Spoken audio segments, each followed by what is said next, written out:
Hello আমার প্রিয় ছাত্রছাত্রী বন্ধুরা, আমি তোমাদের অমিতাভ স্যার। সবাইকে আমার YouTube channel practical and theory ক্লাসরুমে স্বাগত জানাচ্ছি। আজকে তোমাদের জন্য নিয়ে এসেছি একটা রঙিন ঝর্ণা।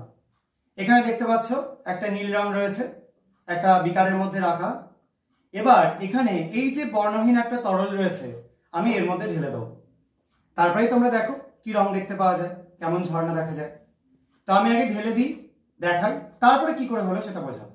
ওকে, দেখো তাহলে আমি ঢালছি। সবাই নিচে রেডি? দেখতে পাচ্ছ? দেখো, শুধু ঝর্ণাটা উঠছে তাই না, ঝর্ণাটা কিন্তু তার রঙও পরিবর্তন করে ফেলছে। তাহলে এই যে ঝর্ণা তোমরা দেখতে পেলে, এই ঝর্ণাটা কোত্থেকে এলো, কেন এলো, কিভাবে এলো, সেটা এবার আমি এক্সপ্লেন করব।